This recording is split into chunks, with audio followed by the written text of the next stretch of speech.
Oke, Assalamualaikum warahmatullahi wabarakatuh. Kembali lagi bersama saya. Saya akan memperkenalkan diri saya terlebih dahulu. Perkenalkan, nama saya Ray Sandi. Saya mahasiswa Ilmu Perikanan dari Universitas Sultan Ageng Tirtayasa. Saya berasal dari Prodi Ilmu Perikanan. Saya di kelas 2C dan NIM saya itu 44432400097.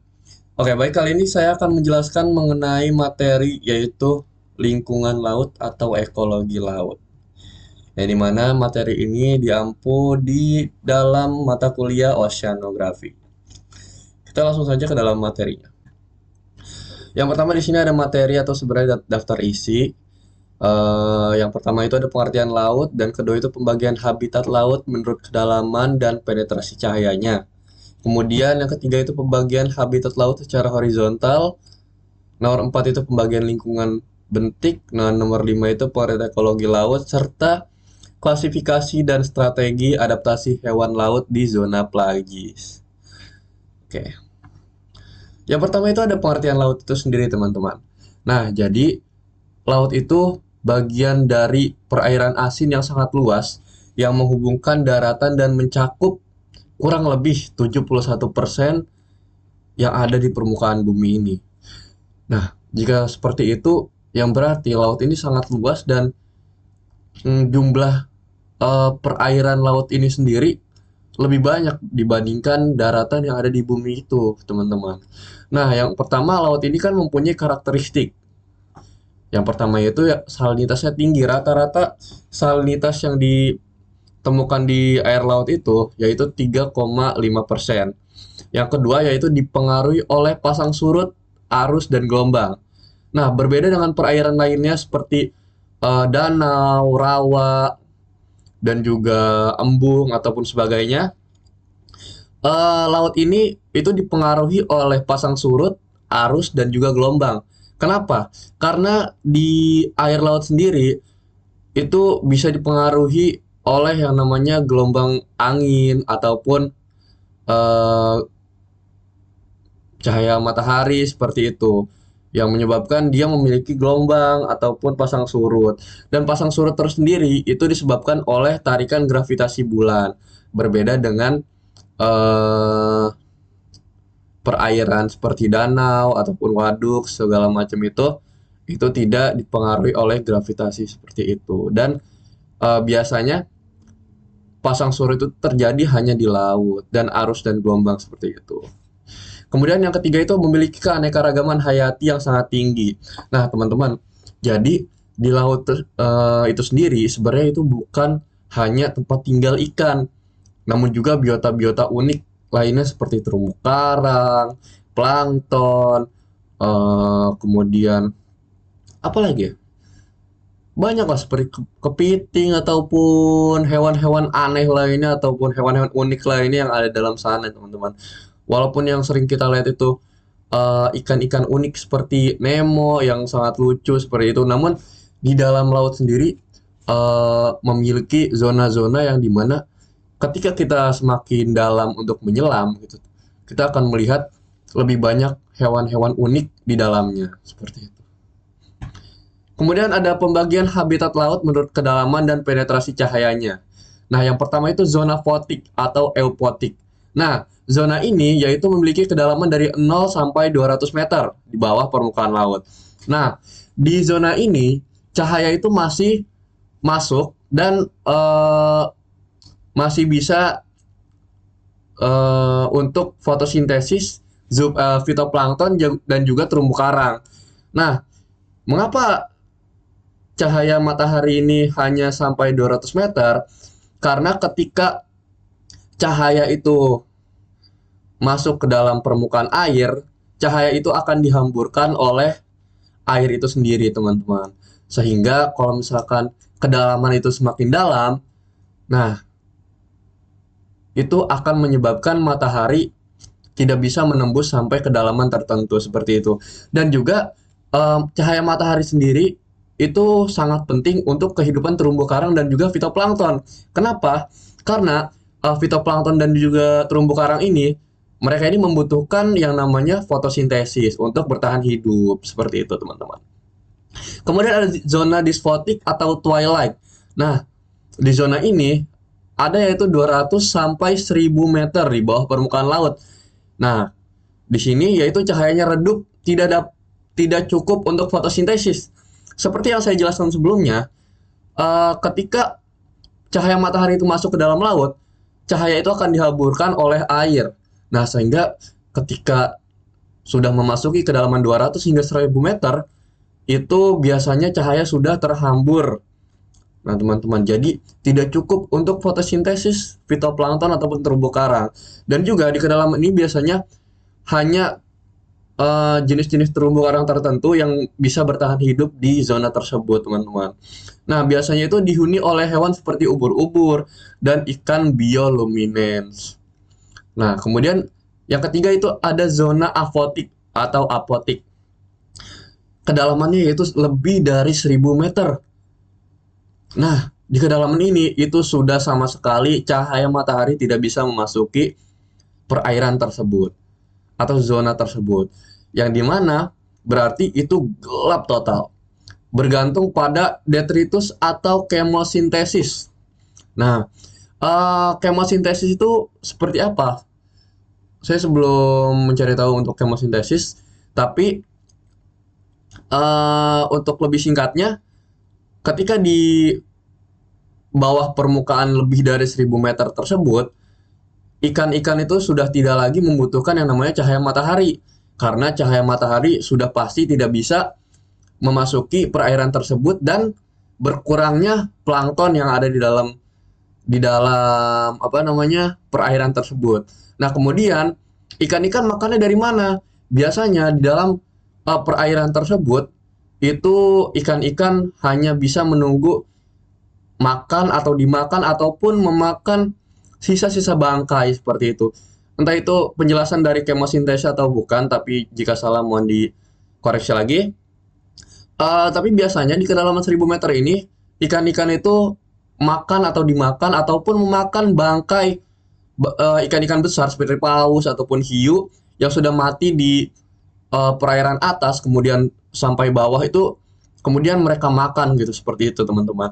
Contohnya itu di zona aquatic ini biasanya hidup cumi-cumi raksasa atau cumi-cumi yang sangat besar teman-teman. Mungkin kalian sudah pernah menonton videonya atau melihat cumi-cumi itu sangat besar itu biasanya cumi-cumi itu ada di laut-laut dalam teman-teman. Walaupun nelayan itu menangkapnya ketika diangkat itu sangat besar itu berarti nelayan menangkapnya di zona-zona aquatic atau zona-zona laut dalam. Kemudian juga ada anglerfish. Seperti yang kita tahu sebelum materi ini saya bacakan itu sudah viral berita tentang anglerfish yang naik ke permukaan. Namun siapa sangka ternyata ukuran itu tidak terlihat seperti apa yang kita bayangkan. Ternyata ukurannya sangat kecil. Nah, itu juga mungkin bisa diakibatkan oleh tekanan yang ada di bawah laut itu sendiri. Ketika dia menaiki suhu yang paling dingin dari di bawah 1000 meter, lebih dari 1000 meter di bawah permukaan laut sampai di 0 meter atau paling atau ke zona fotik lah seperti itu teman-teman. Ketika itu dia mengalami tekanan yang sangat tinggi kemudian bisa merubah bentuk badannya seperti itu teman-teman. Selanjutnya kita ke pembagian habitat laut menurut kedalaman dan penetrasi cahayanya. Yang pertama, itu zona litoral atau zona pesisir. Nah, zona litoral ini atau zona pasang surut. Nah, biasanya itu di sini terdapat tumbuhan-tumbuhan air seperti mangrove ataupun rumput laut. Nah, di sini juga itu biasanya masih dekat dengan pesisir pantai atau masih menyentuh pasir-pasir pantai. Di sini tuh biasanya itu pertemuan antara ombak dengan daratan seperti itu teman-teman. Kemudian ada zona neritik. Nah, di zona neritik sendiri yaitu zonanya dangkal sampai kedalaman 200 meter. Di mana ketika zona dangkal ini sampai 200 meter itu bisa tempat tinggalnya terumbu karang kemudian dengan ikan-ikan karang lainnya. Kemudian yang ketiga itu ada oceanic atau pelagis. Maaf, di zona ini atau kedalaman ini yaitu laut lepas biasanya itu terbagi menjadi epipelagik dan juga mesopelagik. Laut lepas sendiri itu biasanya dihuni oleh ikan-ikan seperti tuna ataupun ikan todak ataupun ikan-ikan pelagis lainnya lah. Itu biasanya. Dan itu sudah menjadi laut lepas, bukan lagi zona neritik ataupun littoral. Sebentar. Oke, selanjutnya itu ada pembagian lingkungan bentik. Nah, lingkungan bentik ini yaitu habitat dasar laut dibagi berdasarkan kedalamannya. Yang pertama itu ada supralitoral, itu di atas pasang tertinggi. Yang kemudian itu ada litoral, zona pasang surut. Yang ketiga itu sublitoral, dasar laut dangkal sampai 200 meter yang sebelumnya kita jelaskan tadi itu adalah zona di mana terumbu karang dan juga ikan-ikan karang itu berkembang biak. Kemudian itu ada zona batial atau lereng benua eh, yang mana kedalamannya itu 200 sampai 4.000 meter. Lereng benua itu seperti jurang yang ada di dalam laut ya teman-teman. Kemudian yang kelima itu ada abisal atau dasar samudra yang mana kedalamannya itu 4.000 sampai 6.000 meter dan juga ada hadal atau palung laut yang kedalamannya itu lebih dari 6.000 meter. Seperti yang kita ketahui, kalau kita sudah menyebut palung, itu tidak lepas dengan yang namanya palung Mariana, di mana palung tersebut adalah palung terdalam yang kita ketahui untuk sekarang ini ya teman-teman. Yang dimana kedalamannya ketika diukur itu seperti Gunung Everest yang dikembalikan ke dalam laut atau seperti itu. Kalau misalkan organismenya itu contohnya itu kayak bintang laut, kerang, kemudian cacing laut. Oke, kita lanjut ke pengertian ekologi laut itu sendiri atau lingkungan laut itu sendiri ya teman-teman. Kemudian di sini ada definisinya, yaitu ilmu yang mempelajari interaksi organisme laut dengan lingkungan fisik dan biotiknya. Nah, ruang lingkupnya itu seperti aliran energi, seperti rantai makanan, dan siapa yang dimakan, dan memakan seperti itu teman-teman. Kemudian ada siklus nutrisi, karbon, nitrogen, eh, siapa yang menghasilkan karbon itu dan juga nitrogen seperti itu teman-teman. Kemudian ada adaptasi organisme terhadap kondisi laut. Nah, seperti yang sudah saya jelaskan sebelumnya itu, adaptasi organisme terhadap kondisi laut itu bisa disebabkan oleh di mana lingkungan itu seperti apa lingkungan itu.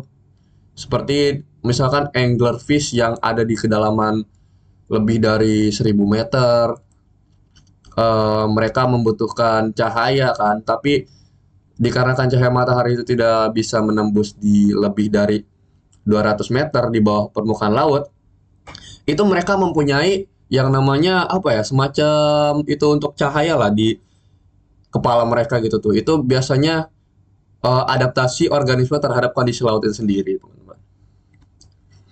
Yang terusnya ada klasifikasi organisme laut. Maaf.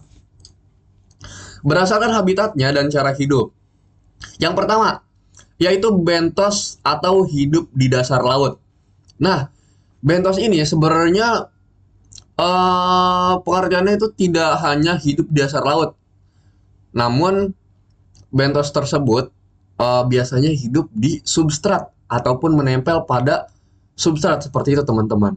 Nah, contohnya itu kepiting atau sponge atau lebih tepatnya itu kita mengenal kayak siput seperti itu teman-teman. Itu bisa kita sebut bentos karena mereka masih menempel pada substrat ataupun lumpur seperti itu. Sebenarnya lumpur itu substrat ya teman-teman, di dasar laut seperti itulah ataupun di dasar perairan. Itu bisa kita sebut bentos. Kemudian itu plankton. Melayang mengikuti arus seperti fitoplankton ataupun zooplankton seperti itu. Kemudian yang ketiga itu ada nekton, berenang aktif. Contohnya itu seperti ikan yang biasa kita temui itu termasuk ke dalam nekton. Yang kedua itu ada paus ataupun cumi-cumi ya teman-teman. Itu termasuk nekton karena mereka itu berenangnya aktif dan berenangnya itu di perairan seperti itu teman-teman. Kemudian yang keempat itu ada neuston atau hidup di permukaan air. Nah itu contohnya itu adalah ikan Portugis manowar seperti itu teman-teman. Oke lanjut. Nah, selanjutnya itu ada strategi adaptasi hewan laut di zona pelagis. Nah, yang pertama itu bioluminescence, yaitu menghasilkan cahaya untuk menarik mangsa atau kamuflase. Contohnya itu cumi-cumi vampir. Kenapa sih dia itu menghasilkan cahaya untuk menarik mangsa atau kamuflase? Karena beberapa ikan ataupun em, mangsanya dia itu tuh sangat menyukai cahaya, sehingga ketika dia menghasilkan cahaya itu dia bisa memancing si mangsa itu untuk mendekati cumi-cumi tersebut, teman-teman. Jadi ketika si mangsa itu sudah mendekat dan sudah hampir menghampiri si cumi-cumi tersebut, dia bisa dengan mudah untuk menangkapnya. Kemudian yang kedua itu ada mimikri transparan. Nah, kalau misalnya kita sudah mendengar dengan mimikri transparan, kita sudah terpikirkan dengan hewan apa yang ada di laut yang biasanya itu transparan. Jawabannya betul, yaitu ubur-ubur. Karena tubuhnya itu transparan untuk menghindari predator. Karena ketika kita di dalam air dan kita itu memiliki tubuh yang transparan, itu kita sangat susah untuk dikenali oleh predator. Karena kita sebagai mestinya itu seperti menyatu dalam laut lah, seperti itu ya. Kemudian yang ketiga itu ada migrasi vertikal, yaitu bergerak ke permukaan di malam hari untuk makan. Contohnya itu plankton ataupun ikan lantern seperti itu. Kemudian yang keempat itu ada bentuk tubuh stremalin. Streamline lah, ya, yaitu efisiensinya untuk berenang. Contohnya itu seperti hiu ataupun lumba-lumba. Seperti itu. Oke, terima kasih. Mungkin cukup singkat untuk materi saya pada malam hari ini. Dan jika ada kurangnya mohon dimaafkan. Wassalamualaikum warahmatullahi wabarakatuh.